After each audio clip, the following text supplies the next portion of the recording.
السلام علیکم ورحمۃ اللہ وبرکاتہ۔ بسم اللہ الرحمن الرحیم۔ امام بخاری ریسرچ اکیڈمی علی گڑھ سے شائع ہونے والے ہفت روزہ الجمعہ میگزین 13 ذی القعدہ 1447 ہجری مطابق 1 مئی 2026 کے مضامین کی آڈیو ریکارڈنگ پیش خدمت ہے۔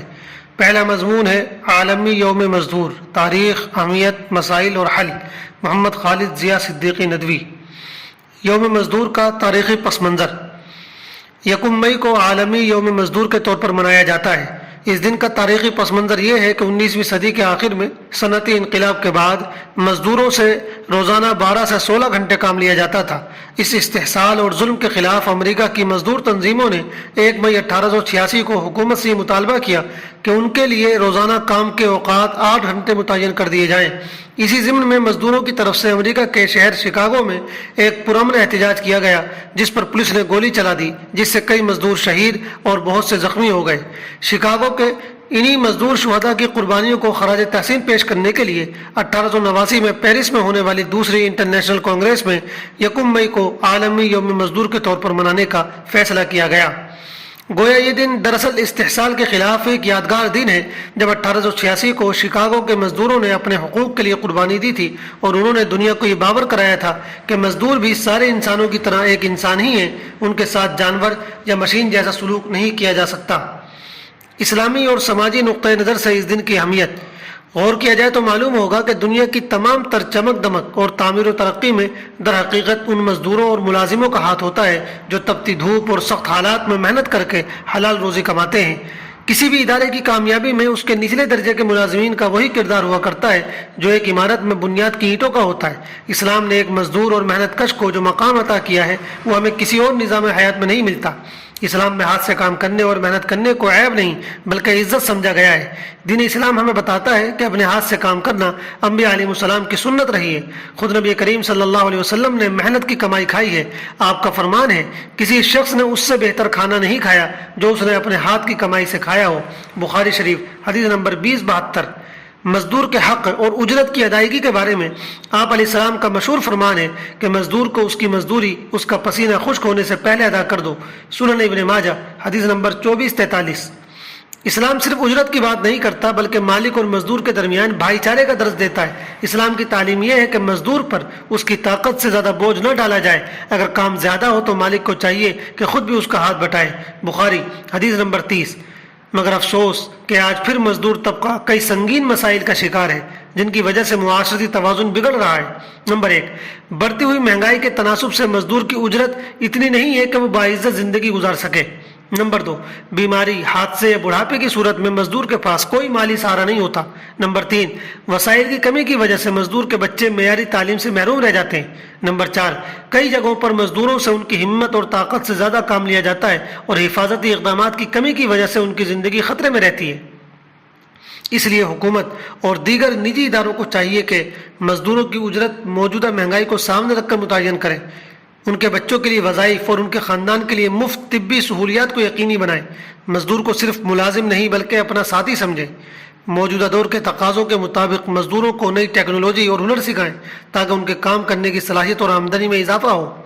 خلاصہ یہ کہ عالمی یوم مزدور ہمیں یاد دلاتا ہے کہ ایک اچھا معاشرہ عدل و انصاف پر ہی قائم رہ سکتا ہے اگر ہم مزدور کو اس کی محنت کا پورا صلہ، عزت نفس اور سماجی تحفظ فراہم کریں گے اور اس کے پسینے کی بوندوں اور خون کے آنسوؤں کی قدر کریں گے تو یقیناً ہمارا معاشرہ امن اور خوشحالی کا گہوارہ بن سکتا ہے، ورنہ زبانی نعروں اور ہمدردی کے چند بول سے مسائل نہ کبھی حل ہوئے ہیں نہ ہوں گے۔ دوسرا مضمون ہے آل فرعون کے مرد مومن کی تقریر، محمد فرید حبیب ندوی۔ قرآن مجید میں فرعون کے خاندان کے ایک شخص کا تذکرہ ہوا ہے جو حضرت موسیٰ علیہ السلام پر ایمان لے آیا تھا مگر کافی دنوں تک اپنے ایمان کو چھپائے رہا۔ پھر ایک دن اس نے بھرے دربار میں فرعون اور اس کے لوگوں کے سامنے ایک شاندار تقریر کی۔ قرآن نے اس مرد مومن کی وہ تقریر نقل کی ہے جو بڑی مؤثر اور شاندار ہے۔ نیچے اسی کا ترجمہ پیش کیا جا رہا ہے۔ قرآن مجید میں یہ تقریر سورہ مومن آیت نمبر 28 تا 44 کے درمیان نقل ہوئی ہے۔ وقال رجل مؤمن من آل فرعون یکتم ایمانہ الی آخر الآیات۔ ترجمہ، اور فرعون کے خاندان میں سے ایک مومن شخص جو اپنا ایمان چھپائے ہوئے تھا بولا، کیا تم ایک ایسے شخص کو قتل کرنا چاہتے ہو جو یہ کہتا ہے کہ میرا رب اللہ ہے، حالانکہ وہ تمہارے پاس تمہارے رب کی طرف سے کھلی نشانیاں لے کر آیا ہے؟ اگر وہ جھوٹا ہے تو اس کا جھوٹ اسی پر پڑے گا، اور اگر وہ سچا ہے تو جس عذاب کی وہ تمہیں دھمکی دے رہا ہے اس میں سے کچھ نہ کچھ تمہیں پہنچ کر رہے گا۔ یقین رکھو کہ اللہ ایسے شخص کو ہدایت نہیں دیتا جو حد سے بڑھنے والا اور جھوٹا ہو۔ اور اے میری قوم، آج کے دن حکومت تمہاری ہے، تم اس سرزمین میں غالب ہو، لیکن اگر ہم پر اللہ کا عذاب آ گیا تو کون ہماری مدد کرے گا؟ فرعون نے کہا، میں تو تمہیں وہی رائے دے رہا ہوں جسے میں درست سمجھتا ہوں، اور میں تمہیں سیدھا راستہ ہی بتا رہا ہوں۔ وہ مومن شخص بولا، اے میری قوم، مجھے ڈر ہے کہ تم پر ویسا ہی دن نہ آ جائے جیسا بہت سے گروہوں پر آ چکا ہے، اور تمہارا حال بھی ویسا نہ ہو جیسا حال قوم نوح، عاد اور سمود اور ان کے بعد والوں کا ہوا تھا، اور اللہ بندوں پر ظلم کرنا نہیں چاہتا۔ اور اے میری قوم، مجھے تم پر اس دن کا ڈر ہے جب لوگ ایک دوسرے کو پکاریں گے، جس دن تم پیٹ پھیر کر بھاگو گے اور تمہیں اللہ سے بچانے والا کوئی نہ ہوگا، اور جسے اللہ گمراہ کر دے اس کے لیے کوئی راہ دکھانے والا نہیں۔ اور اس سے پہلے حضرت یوسف علیہ السلام تمہارے پاس واضح دلائل لے کر آئے تھے، مگر تم ہمیشہ ان کی باتوں میں شکی کرتے رہے، یہاں تک کہ جب وہ وفات پا گئے تو تم نے کہا کہ اللہ ان کے بعد کوئی رسول نہیں بھیجے گا۔ اسی طرح اللہ اس شخص کو گمراہ کر دیتا ہے جو حد سے بڑھنے والا اور شک کرنے والا ہو۔ جو لوگ بغیر کسی دلیل کے اللہ کی آیات میں جھگڑتے ہیں، یہ بات اللہ کے نزدیک اور ایمان والوں کے نزدیک بہت سخت ناپسندیدہ ہے۔ اسی طرح اللہ ہر متکبر اور سرکش دل پر مہر لگا دیتا ہے۔ اور وہ مومن شخص بولا، اے میری قوم، میری پیروی کرو، میں تمہیں سیدھا راستہ دکھاؤں گا۔ اے میری قوم، یہ دنیا کی زندگی تو بس تھوڑا سا فائدہ ہے، اور آخرت ہی اصل رہنے کی جگہ ہے۔ جس نے برا عمل کیا اسے اتنا ہی بدلہ ملے گا جتنا اس نے کیا، اور جس نے نیک عمل کیا، مرد ہو یا عورت، بشرطے کہ وہ مومن ہو، تو ایسے لوگ جنت میں داخل ہوں گے جہاں انہیں بے حساب رزق دیا جائے گا۔ اور اے میری قوم، یہ کیا بات ہے کہ میں تمہیں نجات کی طرف بلاتا ہوں اور تم مجھے آگ کی طرف بلا رہے ہو؟ تم مجھے اس بات کی دعوت دیتے ہو کہ میں اللہ کا انکار کروں اور اس کے ساتھ ان چیزوں کو شریک ٹھہراؤں جن کا مجھے کوئی علم نہیں، جبکہ میں تمہیں اس اللہ کی طرف بلا رہا ہوں جو زبردست اقتدار والا اور بہت زیادہ بخشش والا ہے۔ یہ بات یقینی ہے کہ جن کی طرف تم مجھے بلا رہے ہو، نہ دنیا میں ان کی کوئی دعوت ہے نہ آخرت میں، اور ہم سب کو اللہ ہی کی طرف لوٹنا ہے، اور حد سے بڑھنے والے ہی دوزخی ہیں۔ ان قریب تم میری یہ باتیں یاد کرو گے جو میں تم سے کہہ رہا ہوں، اور میں اپنا معاملہ اللہ کے حوالے کرتا ہوں، بے شک اللہ بندوں کو خوب دیکھنے والا ہے۔ تیسرا مضمون ہے تھیلے میں کیا ہے۔ ناصر الدین مظاہری، لوگ واقعی عجیب ہوتے ہیں، لیکن سچ یہ ہے کہ اس عجیب پن میں ہماری اپنی جھلک بھی کہیں نہ کہیں شامل ہوتی ہے۔